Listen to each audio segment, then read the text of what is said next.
Hello, Scott Hebner here. Thank you for tuning into this episode of the Next Frontiers of AI podcast, where we partner with industry pioneers to explore the latest developments in AI and how businesses are applying these advancements to create competitive advantage. With innovation cycles moving at warp speed, staying up to date is more important than ever. Today, I'm thrilled to be joined by Irving Wladawsky-Berger. Irving is an MIT research affiliate, adjunct professor, senior fellow, advisory board member, and a legendary game-changing executive from IBM, who I like to refer to as the father of e-business. During my days at IBM, I learned a ton from Irving's inherent skill to seamlessly fuse technology innovation with business strategy. Today, we'll explore how the lessons from the last 50 years of technology transformations may provide a guide into the future of AI. Irving will share his unique insights gained from experiencing multiple eras of technology-driven transformation, including compute, mainframes and PCs, interconnection first with client server and then with the open internet, and instrumentation with the Internet of Things, and now intelligence, advanced analytics, and of course, AI. For those of us that have been through these progressive waves of transformation, it begs a simple question. With AI, are we watching the same movie again, just with different characters? What can we learn from the lessons of history?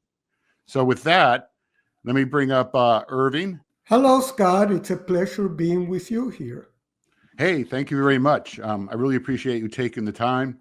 And the weather's starting to get a little bit warmer. We'll have to take our walk again and down in Westport. I look forward to that. Yeah. What have you been doing over the last many months since I last saw you? Same things. Going for walks, although it's a little harder when it's so cold and it's been very windy.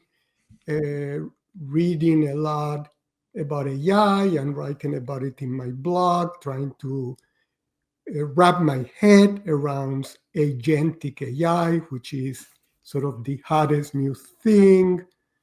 Very involved now in helping to organize the MIT CIO Symposium, the annual MIT CIO Symposium that will take place in May. So pretty much things I've been doing year in, year out for the last several years. Well, I'm so glad that you found some time to be here. And because we have a lot to talk about. Things have come a very long way in a relatively short amount of time.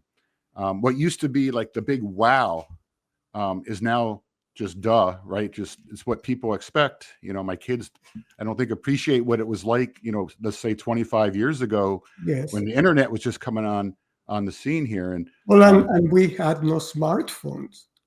We had no smartphones, right? Remember exactly. When you traveled and you got to the airport and you had to call a car to come get you? How did we do that if we didn't have a smartphone? It's hard to imagine. Yeah. And it just, I think back to like when I was in college, you're right. There was just, the phone was wired to the wall there. My dad had got me one of the first PCs, IBM PCs. And I remember it was like carrying luggage. And I used it for word processing, I think when I was a junior or something like that. Yeah. And, but even if you just go back, 20, 25 in the internet age, let me show you a video that I just happened to see over the weekend that I think kind of helps to bring this to light here. So let me bring that up right now. The X10s are online. Gentlemen, I am now about to send a signal from this laptop through our local ISP, racing down fiber optic cable at the speed of light to San Francisco, bouncing off a satellite in geosynchronous orbit to Lisbon, Portugal, where the data packets will be handed off to submerged transatlantic cables terminating in Halifax, Nova Scotia, and transferred across the continent via microwave relays back to our ISP and the X10 receiver attached to this lamp. Look at me, I've got goosebumps. Are we ready on the stereo? Go for stereo.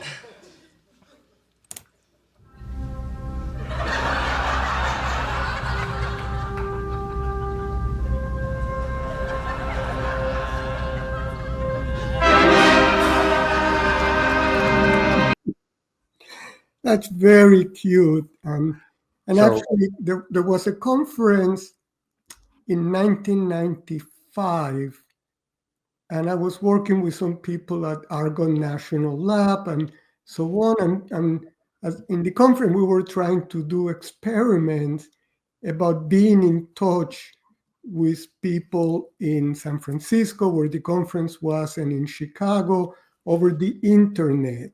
Now, that seemed to have been a very big deal then, because we were trying to do that over cables as opposed to over a phone communication.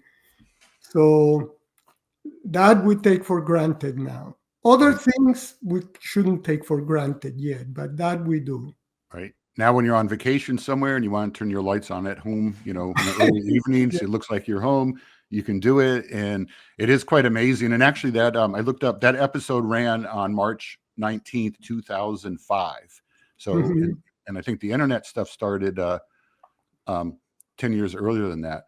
But Yeah. let's Yeah, for sure. yeah, right. And we're going to get into that for sure. But let's kind of start with you for a little Sure. bit of time here. I mean, you retired from IBM, I believe, in 2010, 2011. 2011, I retired from my full-time job at IBM in June of 2007 after 37 years. And then I stayed another 3.5 years as a consultant. And I finally fully retired in December of 2011. Yeah, and ever since then, I know you've been keeping super busy. You went through some of it a little bit early, but tell us a little bit more about the MIT affiliate research role that you're doing. Yeah, okay. So I've been affiliated with MIT since 2005. It's one of the things I have most enjoyed. I've taught some master level courses, not a lot because I don't live in the Boston area. I live in Connecticut, so it's a bit difficult to go every week to give a lesson. But I am a research affiliate at the Sloan School of Management, and I'm particularly a member of two major groups in the Sloan School of Management, the Initiative on the Digital Economy, which, as the name says, it's about looking at research on lots and lots of things to be done as we move into an increasingly digital economy. I became a member of another research group on cybersecurity, also associated with the Sloan School. And I asked to join that a couple of years ago when, it was clear that cybersecurity was becoming a much, much more serious issue, and cyber attacks. So I've learned a lot from attending our weekly meetings. A lot of it scares the hell out of me, I have to tell you. The kinds of things businesses have to face, and of course, all the phishing things that individuals are facing. And I am very, very involved as an organizer of the annual MIT CIO Symposium, which takes place every year in May. This year it will take place May 19th and 20th. And I've been doing that now for at least, 10, 12 years. And the last 3 years, I've led,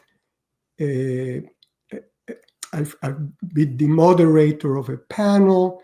And I like to moderate a panel with two young, up-and-coming MIT graduate students or postdocs. And this year, for example, I'm doing a panel on the impact of AI on jobs and skills. And I'm looking forward to that.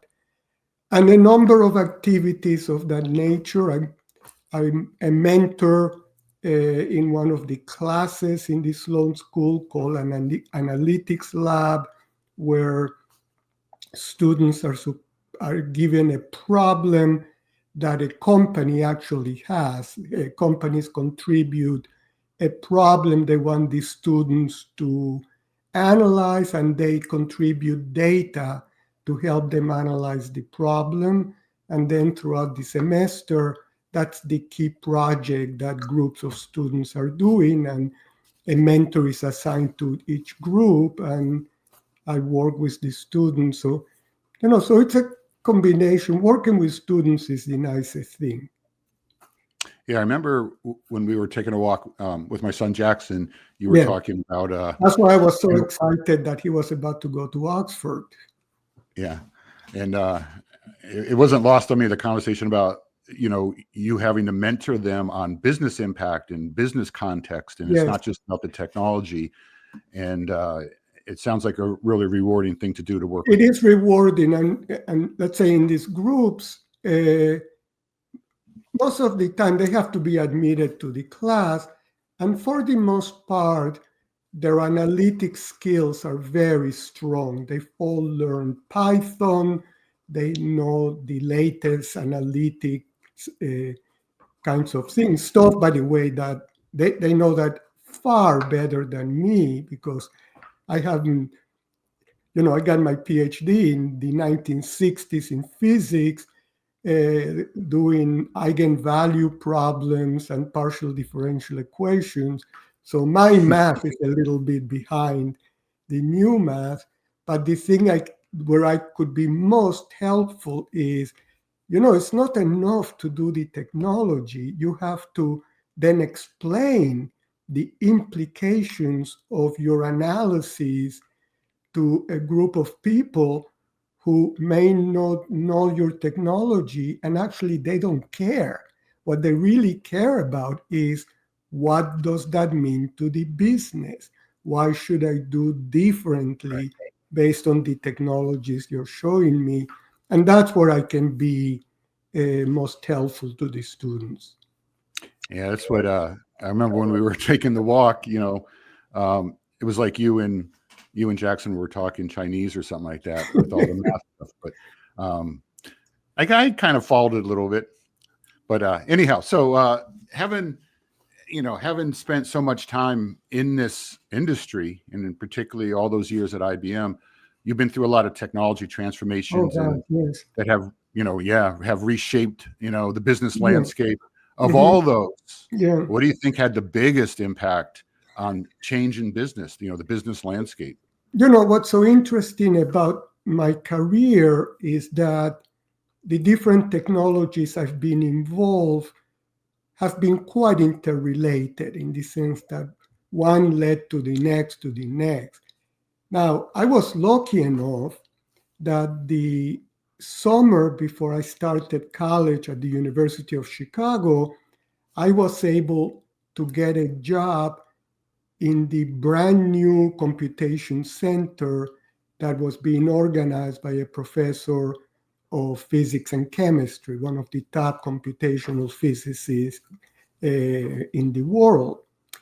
And I was 17, I was about to start college, and he offered me the job. And I said, what do I do now? And he gave me some manuals and said, well, go read them and see how you're learning. So I got started programming in assembly language back in 1962, and debugging programs by taking assembly language dumps and going through them. Did you ever do that, Scott? You're a little younger than me, so you probably didn't quite have to get to that level. Not that level. I programmed in Lisp. Yeah, that came later. Later on, I switched to programming in Fortran, because you could do a lot more. When I joined IBM Research, I started doing programming in PL1 and so on.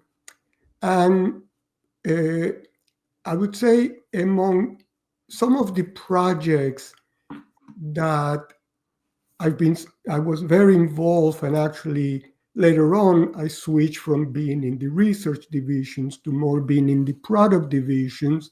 And for example, I organized IBM's efforts in parallel supercomputing. And that was very, very enjoyable. It was just starting parallel supercomputing in the early 90s.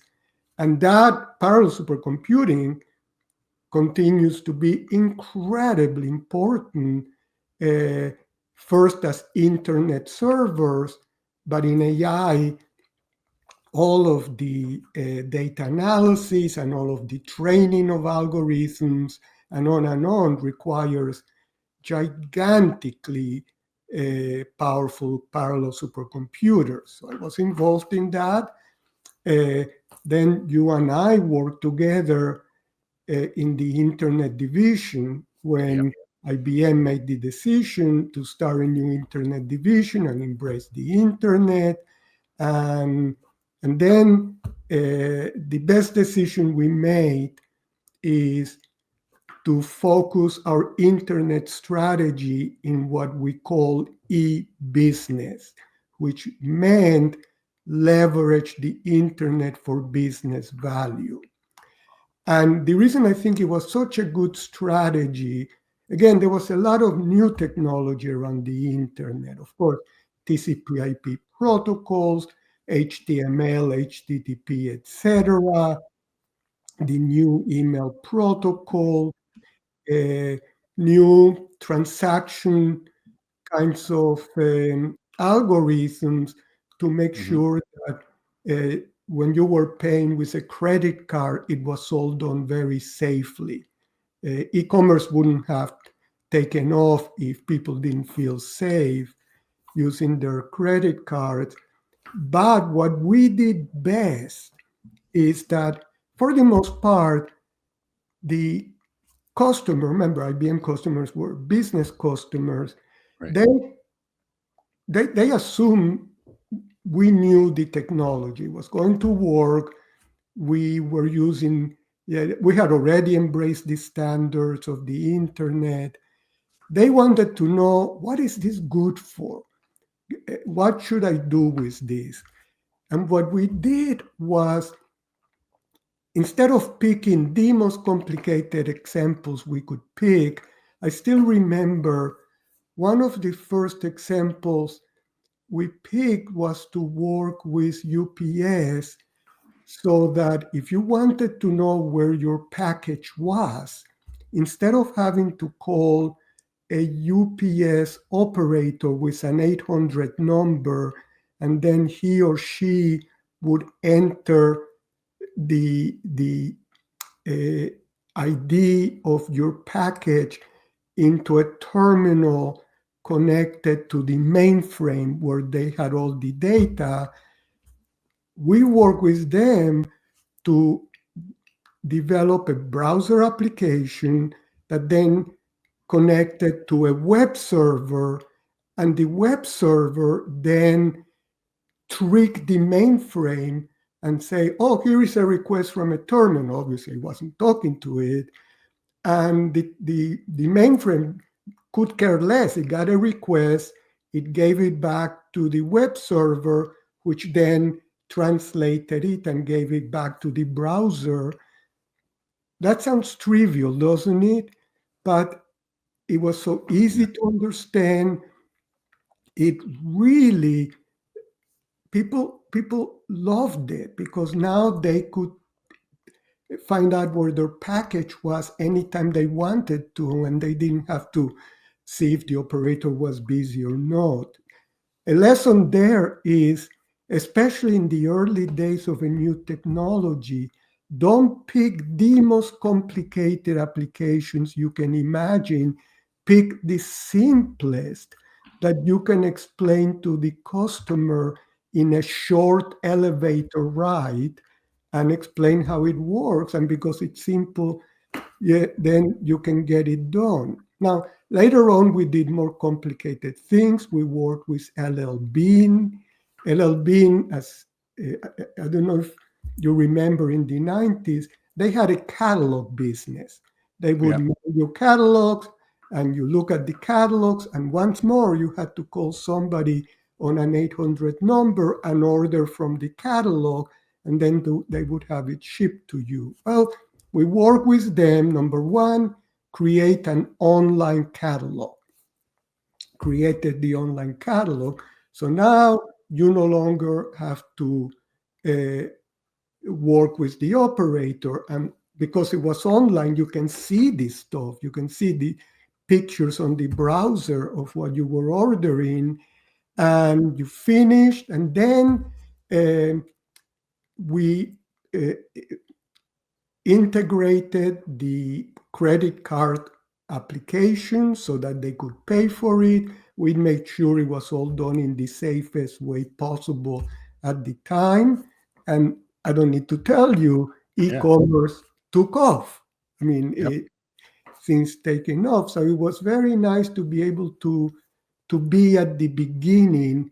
But let me repeat again, the key experimentation we did was in the marketplace, working with customers and jointly helping to develop the applications and seeing which ones were very useful and which one, did we do applications that didn't bring so much value? We did. But the only way to find out what works and what doesn't is by working with customers in the marketplace. And it's as true of AI now as it was with the internet and e-business then. Yeah, no, and it was all novel back then. And I know it was magical. It was more than novel. I think when you get a new technology, it feels like magic. Yeah. Well, I know it played I'm going to show you another clip here, which I know you have not seen, but you may remember it. And this has to do with IBM's near-death experience and what the internet did, and how IBM, under your leadership with Lou Gerstner, turned it into the e-business strategy, and then it was all history. So let me show you this video. The company was going to make it, but now it was time to try to restore IBM's fame. We didn't want to be known. Let's say you go to a party and somebody sees you and they say, "Where do you work?" I say, "IBM." It wouldn't be nice if they say, "Oh my God, I thought you were dead." Thank God you're alive. You want to do a little bit better than that. And I think the gods took pity on us, because right around the time we were ready, they sent us this gift, the internet. The mid-90s is when the internet was taking off. And I think the gods were saying, here it is, guys. Don't screw it up this time. Yeah, IBM almost died in the early 90s during the transition from mainframes to client servers, because client server systems were based on pretty much PC and Unix technologies, which were much cheaper than mainframes. And in the early 90s, it was touch and go whether IBM would survive. Quite a number of companies didn't make it. I don't know if you remember Digital Deck, the mini computer company, and Wang, who was the leader in office systems, and so on. And we were very lucky. Yeah, I used to use this sliding when I talked about that experience, because in 1984, IBM was the most profitable company in the stock market. In 1984, all because of mainframes. And then only 8 years later, we almost went out of business, which shows that if you don't pay attention to what's going on in the marketplace, you can go from the top company to one that's barely alive. And luckily for us, we got one of the top executives that I've ever worked with, and I think in the world, Lou Gerstner. And with Lou Gerstner, we transformed the company, we embraced the internet. And so when he asked me, let's organize a new internet division, which we did. And that restored IBM, that stopped the death experience we were going through, and it restored IBM to once more be a major technology leader then. I'll never forget those days because I joined IBM in 1989. My dad, who worked at we were already sliding down then. Yeah, no, when I joined, we were starting to slide down, but it was okay. But by the time like 1993, 1994, that's when my dad retired. You start to worry about the company. And I remember losing billions.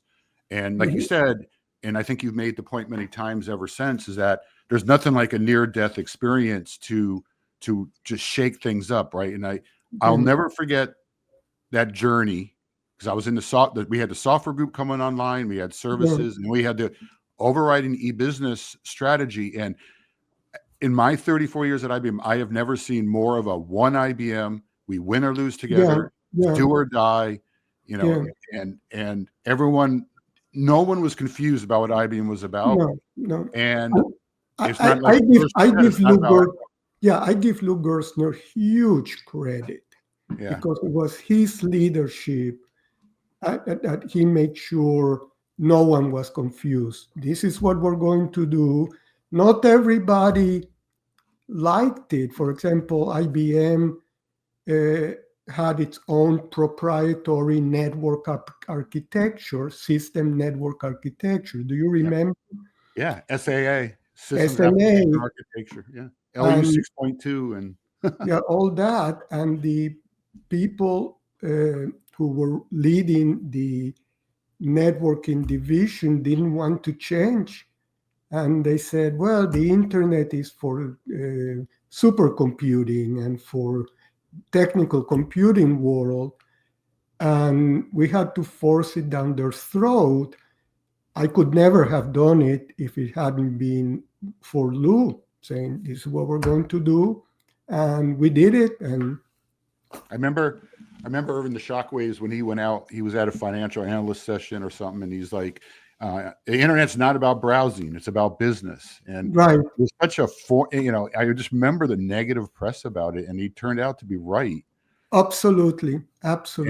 It's all about business, and which brings us to AI now. Yeah, let's do that. The analogy is even more than the internet when it first emerged in the commercial world. Remember, it was being developed in the technical world and research labs and universities and government labs since 1969. And you couldn't use the internet for commercial purposes until 20 years later, the late 1980s. And that's when it entered the business world. And right now, once more, we have AI, which in many ways is even more impressive than the internet. And, you can go and have a conversation with ChatGPT about all kinds of things, and you will either text or write in English, and with large language models, it will understand you. It can do real life translation. You can ask it to translate a Shakespeare poem into Spanish, and it will do that in a second. Or you can ask it to write you a poem to send to your son in Oxford, saying how much you love him and you hope he's happy in Oxford and so on. Getting some sun. Hope he's having fun and drinking good wines and so on, which they do. I understand that the different houses in Oxford have their own wine cellars. So they take that very seriously there. But what really counts is what's the business value? What are you going to do with AI that brings you real business value? And I think for the most part, we are in the very early stages of that. I agree. I don't think we are anywhere near the equivalent of the e-business stage with the internet. There is one exception in my mind. The exception is the internet at heart is all about analyzing gigantic amounts of information, but gigantic amounts. A lot of the progress that we've seen with ChatGPT and the different AI models, it's all based on data. Lots and lots of data. You use special GPUs from companies like NVIDIA to help you analyze the data, but it's all about analyzing gigantic amounts of data. And then either answering questions, translating from one language to another, etc. Now, where the internet already is very, very useful because of the data analysis is in the world of research. For example, a young graduate student at MIT, is a second-year graduate student in the economics department, wrote a superb paper about the use of internet algorithms to develop new media products, that is, new materials products. And the way the people who did that were able to do that is they sort of were inputting into the algorithms characteristics of certain materials and asking it to give you examples of similar materials, which then they can analyze and test. Similarly, people are applying this ability to analyze huge amounts of data to find cures for cancer, to be able to link characteristics, let's say, of a breast cancer tumor to the genetic characteristic, genomic characteristic of the woman who had the tumor, and then analyze a lot of databases to see what has worked in the past, what hasn't worked, find things that work that are very similar to this combination of tumors and genetic stuff. The reason that works so well, that's really not e-business, that's scientific research. That's what that is.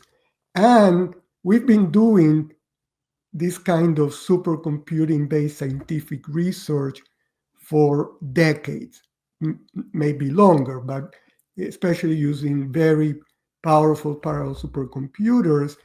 The people who do this are researchers, physicists, biologists, etc. Remember when the human genome was decoded? I believe that happened in the 1990s or thereabouts. And so you have a highly skilled group of people who don't know how to do that. And then that research then has to be the recommendations that you get from that research. Then they have to make a judgment, which ones we should be patenting, which ones will lead to new products, and they go through all those processes. But the AI comes in the research. That's very different from using it in a seemingly much simpler business application but that now requires, for example, to help a customer service rep understand if you call the company and you are confused about something. And if you talk to a person, people are very good at having a dialogue with you and clear up the confusion. If you talk to an AI agent, then the AI gets confused very quickly because it doesn't have the same Today's human it doesn't have the same human understanding of the problem that a human has. That's the state of the art today. Will it get better? Absolutely.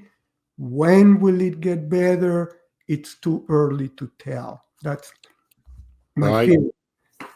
yeah, my view of all this, and again, trying to learn from the past, is one thing I think I've learned in my career is what you think is important and critical in the beginning of the transformation turns out the end not to be. So, Yeah, example, I remember in those days the browser wars and yes, Netscape, exactly. and it was the most critical decision you can ever Yes, make was what browser you picked. And what yes, ended up happening is it faded into the infrastructure. At best, right now, it's a preference. It basically created a gateway into the internet. I think what you got today with AI is LLMs and generative AI. Most important decision you can make right now, but it's going to fade into the infrastructure. It's going to become just a preference, and it essentially is providing a gateway into the world of AI. And just like with the internet, with e-business, and I think what we're going to see today with AI is how you build around that foundational LLM generative AI capability within your business, your ecosystem of yeah, specialized exactly. models that get you into decision intelligence, No, which we no, do not exactly. have today. By the way, what settled the browser wars, the reason we had browser wars is different companies had developed browsers, but the browsers couldn't access all the websites from each other. And finally, the W3C got organized, which was a standard organization, and got everybody around the table. And they say, we must have one goddamn browser based on standards that everybody's going to agree on. And they all did, to Yep. their credit. And that's what allowed the World Wide Web to explode. By the way, in the same way, the reason the TCP/IP replaced proprietary networks is because everybody agreed to now use the internet standard protocols for their networks. So the old proprietary networks that couldn't talk to each other, that went away. So that's what takes time to try to get agreements. And then, as you were just saying, because we don't know, because we're in the early stages, what will really work well in the marketplace and what will not, what is very cool, but it won't work. It doesn't bring you business value. We need a lot of experimentation. I like to say that, you have to play the game in the field. And the baseball season is about to start. You have to play the game in the field. It's not a theoretical game. You have to get out there, and some of the applications will be very, very useful and valuable. And other applications that on paper look very good. Well, I got something for you. Watch this. But you're going to the Red Sox game tomorrow, right? I am going to the Red Sox The game. game is played in the field, not in the dugout. So the labs are. No, I'm very serious. That was a key message to me, right? And I think, and I remember Steve Mills used to always preach this too, which is to be successful when you're in the middle of a transformation, you have to spend at least half your time experimenting with what's coming next. because you have to make a decision. You're either going to lead, lag, or simply fail. Yes. And I think that's another lesson where don't get overly consumed with LLMs and generative AI today, because what the real impact is emerging now.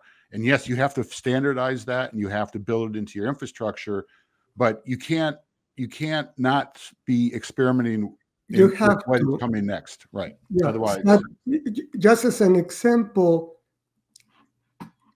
lots of people are very excited about agentic AI. And I'm trying to you've heard of it, obviously. You've written about it, right? Yeah, absolutely. And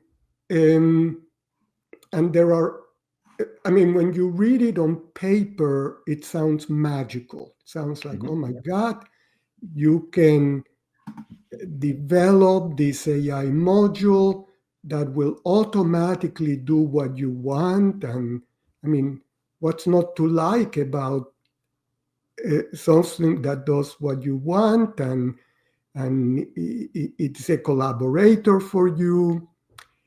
The way I'm looking at it is that this is the evolution of application programming.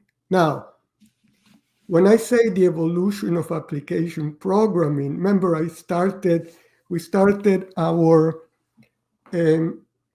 chat when I told you that when I was entering college, I was programming in assembly language. That's in 1962, 63. And later on, I was programming in Fortran.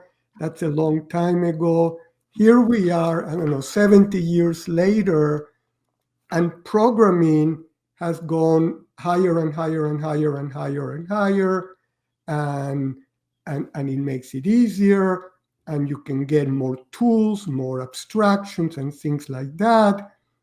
And now you can do incredible things with programming some very sophisticated applications with quote unquote agentic AIs. But if you ask me now, but you just talk to it with a large language model, and which is English-like. Well, Scott, depends what you mean by you can just talk to it, because the people who've shown me what they expect this will work, like Jerry Cuomo, who just retired from IBM, who's an IBM fellow. Yes, but you have to know how to do the hints to the model as to what you like. And it helps if you know Python and if you know other techniques, and you're not writing a program, you're using them to tell the agentic AI system, this is what I want. But you have to tell it what you want in specific languages.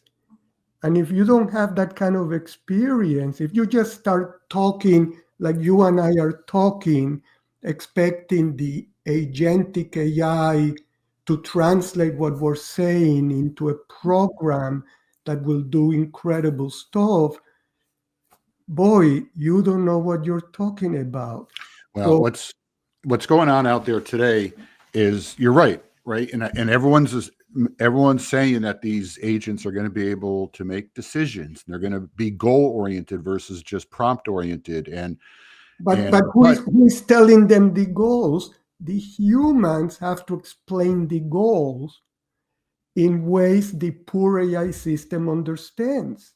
Well, but I think that's I think the challenge they have today is that they're trying to build this on generative AI and LLMs, and it is simply, an LLM is insufficient. It's correlation at best. It is not AI reasoning. It's not decision intelligence. It's simply not capable of doing that. And that goes back to the browser analogy, that you got to build on top of it with semantic reasoning and causal reasoning. And those technologies are out there. And our research shows about 10 to 15% of companies are using it today. Netflix, Uber, BMW, Fitch Ratings. There's a ton of them out there that are using it. That's what's going to differentiate an agent, is the ability to actually make some degree of decisions. All right, Irving, thank you very, very much for taking the time. This has been a fabulous conversation. Thank you for inviting me. It's a pleasure doing this with you. You bet. We'll do it again sometime, and we'll certainly, as soon as, now that things are getting warm, we'll take another walk down there in Westport on the beach. So look forward to that. Yep. And thanks again. And Take for all care. of you out there, thank you for joining us today.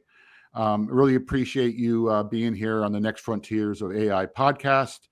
So appreciate it. Stay tuned for more research and analysis from our team as we dive deeper into what is shaping the future of AI in business.